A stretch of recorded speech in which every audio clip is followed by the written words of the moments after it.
I used to get confused quite a lot when I was covering different crypto pairs. So I classify crypto pairs into three categories. One is the original price. So, for example, Bitcoin to USDT showcases the original price of Bitcoin when you put Tether, which is a stable coin.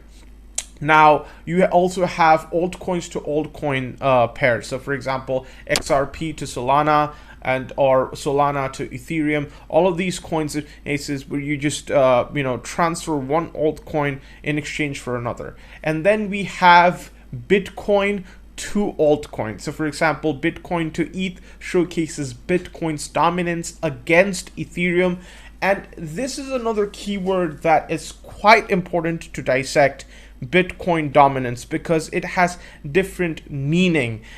When we pair Bitcoin dominance against Bitcoin's price trend, it means different things. For example, when you have an uptrend in Bitcoin dominance index and a Bitcoin uptrend in Bitcoin's price, it's most likely that Bitcoin is performing better than altcoins. Positive market sentiment is based towards Bitcoin, signal to buy Bitcoin. Again, it's a possibility of that signal. Then when you have uptrend on the Bitcoin dominance and downtrend on Bitcoin's price, it's most likely that altcoins are performing better than Bitcoin. However, there is bearish sentiment ahead, signal to sell altcoins. When you have a downtrend in Bitcoin dominance and an uptrend in Bitcoin price, it's most likely that altcoin price is performing better than Bitcoin and a bullish market signal to buy altcoins. When both are on downtrend, it means that entire market is on a downtrend.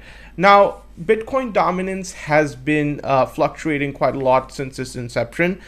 Since 2015, for example, you have seen different waves of Bitcoin dominance. Around 2015, few altcoins were available. Not a lot of altcoins were available, so it was quite high around there. And then a lot of ICOs came around 2017, so it went down. And then there was a crypto bear market around 2018 to 2020, which turned into a bull market. Around 2020, the Bitcoin dominance gained back, and then Bitcoin, during the point of a Bitcoin halving, Bitcoin dominance went down again. Now, you can predict Bitcoin dominance and price point according to certain events.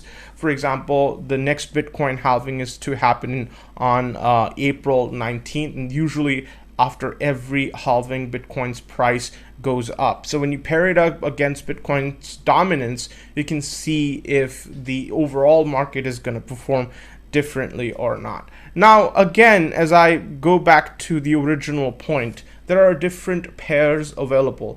In the last 24 hours, if you check, the number one traded volume was wrapped ETH and Shiba Inu, around 3.432 trillion of volume. And then you have a lot of these ETH, original Bitcoin, USDT.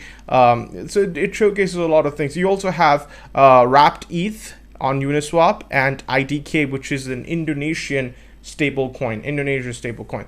So, except for that, you could also have a look at altcoin dominance, which showcases altcoins dominant in the crypto market against the entire crypto market. So since 2014, as you can see, altcoin dominance has gone up until 2020, and then it has gone down a little bit. Also, the volume, you can see there is very low volume over here as well. The altcoin and Bitcoin season index, for example, you can have a look at that.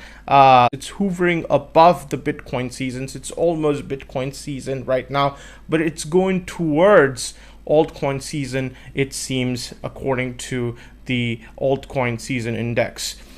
2023's year to date performance of different coins. Look at this. This is such a complicated, you couldn't even look at it and make sense out of it.